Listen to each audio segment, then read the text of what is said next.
हर हर महादेव। तीसरा अध्याय। बिंदुक ब्राह्मण की कथा। सूत जी बोले, सोनक सुनो, मैं तुम्हारे सामने एक अन्य गोपनीय कथा वर्णन करता हूँ। तुम शिव भक्त में महान हो, तो मैं तुम्हें यह कथा सुनाता हूँ। एक प्रदेश से वास्कल नाम के गांव में एक विमुख महापापी मनुष्य रहता था। वहाँ के सारे लोग पापी थे। वहाँ की स्त्रियाँ भी व्यभिचारी, दुर्व्यवहारी, पशुबंधी, सब लोग वैसे ही थे। उस गांव में एक बिंदुक नाम का ब्राह्मण रहता था। वो अधर्मी, दुराचार्य, महापापी था। उसकी स्त्री बहुत सुंदर थी। उसका नाम चंचुला था। वो सदा उत्तम धर्म का पालन करती थी, परंतु बिंदुक वेश्यागामी था। इस तरह से कुकर्म करते हुए व्यतीत हो गया।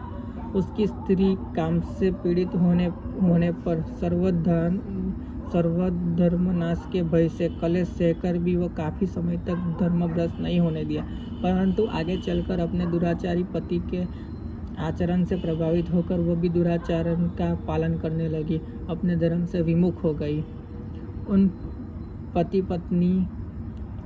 पत्नी का बहुत सा समय व्यर्थ बीत गया दुराचार्य में। वेश्यागामी दूषित वृद्धि वाले दुष्ट ब्राह्मण बिंदुक समय अनुसार मृत्यु प्राप्त हो गई और वो नरक चला गया।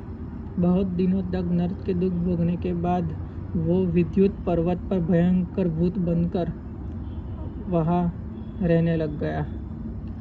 उसके बाद उसकी पत्नी चंचला उसके पुत्रों के साथ रह रही थी, लेकिन उसके बाद वो भी वेश्यागाम में बहुत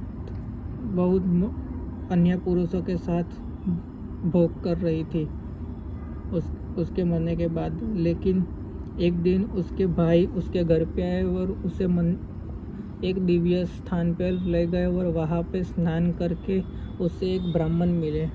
उनके मुख से उसने शिव जी की कथा सुनी कि जो ऐसे अपने पति के अलावा दूसरों के साथ भोग करता है उसे नरक लोक में ले जाया जाता है और वहाँ पे बहुत सारे दंड दिए जाते हैं।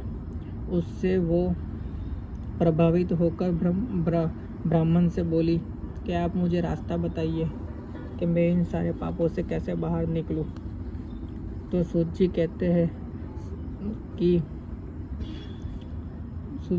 हैं सोनक इस प्रकार विलाप करती हुई चंचुला ब्राह्मण देवता के चरणों में गिर पड़ी। तब ब्राह्मण ने उसे कृपापूर्वक उठाया और उसे शिव पुराण का